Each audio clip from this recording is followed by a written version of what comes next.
Assalamualaikum, my name is Muhammad Irfan bin Azam. In this video, I will talk about definition of bid'ah.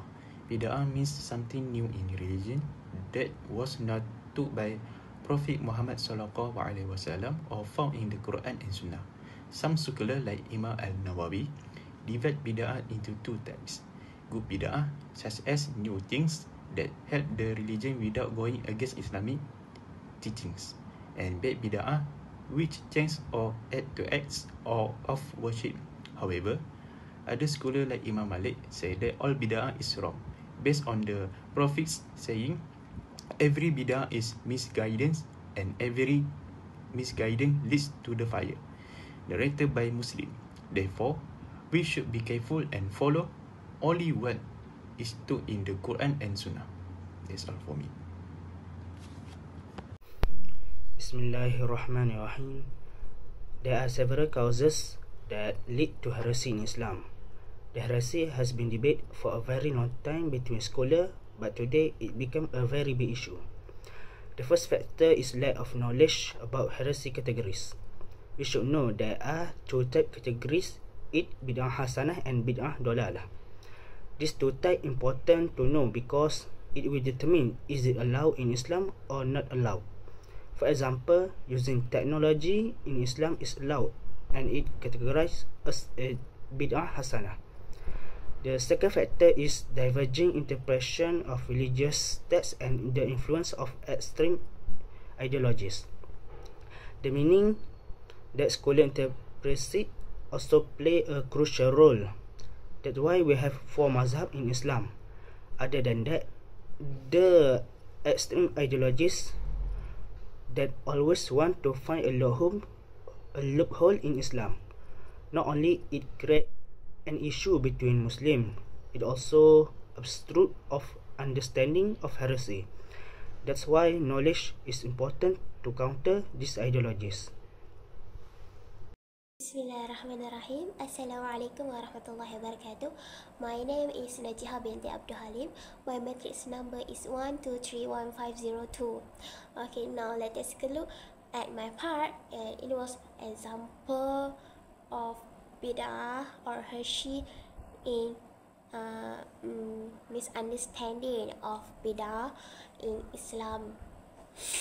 So I will take the famous one, and then it was recitation of Surah Yasin on Friday night.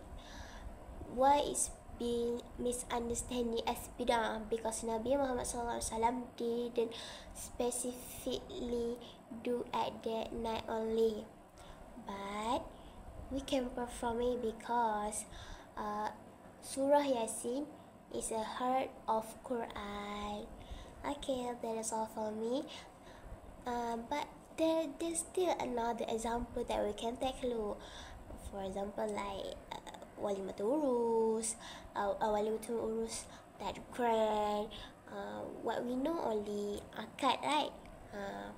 So kenduri like that, not really. What people say was bid'ah. Whereas new clothes on. When you close on Aidil Fitri and Aidil Adha was also with us, like celebrate Nabi Muhammad SAW birthday also. They said bid'ah, misunderstand that it was bid'ah, but as long as it didn't low our worship towards Allah, it's okay. Okay, that's all for me. Thank you. Assalamualaikum warahmatullahi wabarakatuh. ثم سأقدم الماهية بدعة في اصطلاحي. أما بدعة في اصطلاحي فقد تعددت تعريفات بدعة وتنوعت لاختلاف أنظر العلماء في مفهومها ومدلولها، بمعنى اختلف العلماء في تعريف البدعة.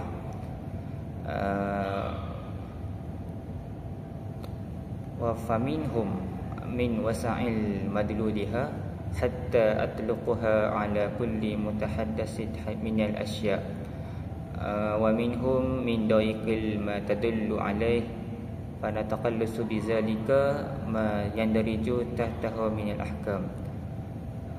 الأول قول الأول أتجه فريق من العلماء إلى ذم البدعة وقرروا أن بدعة كلها ضلالة سواء أكان البدعة في العادة والعبادة. ومن قائلين بهذا الأئمة الثلاثة يعني أبو حنيفة والمالك وأحمد، وهو اختيار الطائفة من اتباعهم كالشماني والعيني والطرطوسي والشاطبي وابن رجب وابن تيمية، واختيار الطائفة من محقق الشافعية كالبيهقي وابن الحجر الهيثمي، وقال به طائفة من الصحابة والتابعين كما سبق نقل أقوالهم إنافا في مبحث الزم بدعة ومبتدعين. أما في قول الثاني أطلقوا أصحاب هذا القول البدعة على كل حادث لم يوجد في كتاب وسنة سواء أكان في عبادة أم عادة، وسواء أيضا أكان مذموما أم محمودا. ويرى هؤلاء العلماء أن بدعة تنقسم إلى حسنة وسيئة، فإن وافقت السنة فهي حسنة والمحمودة، وإن خالفت السنة وهي بدعة سيئة والمذمومة. هذا فقط.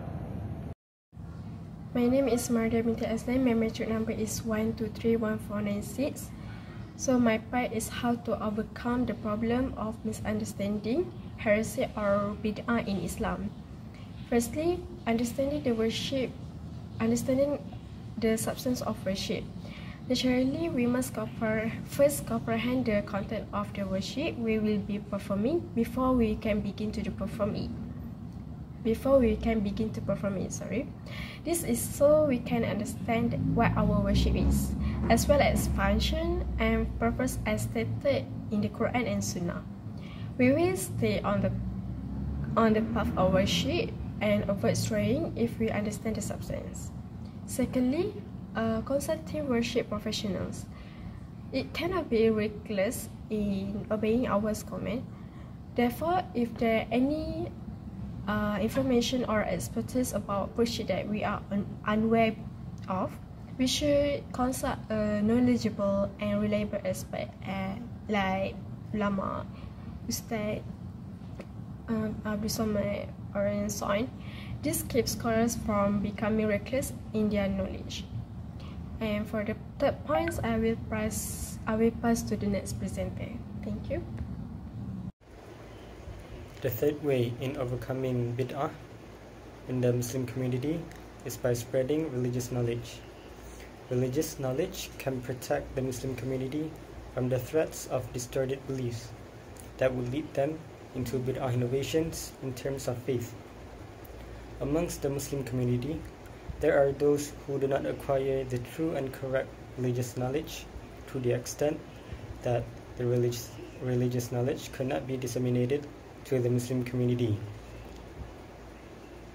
This happened due to the lack of religious knowledge amongst the preachers themselves.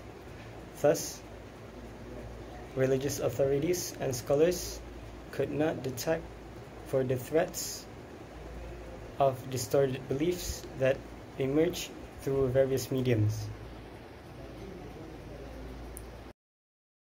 In conclusion, the concept of bid'ah in Islam is multifaceted and remains an important topic for the Muslim community to understand and navigate.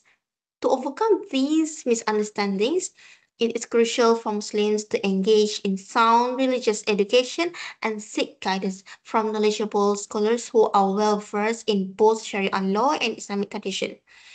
Moreover, understanding the true essence of worship following the Sunnah of Prophet Muhammad SAW, and ensuring that religious practices are aligned with the principles outlined in the Quran and Sunnah will protect the faith from being compromised by unwarranted innovations.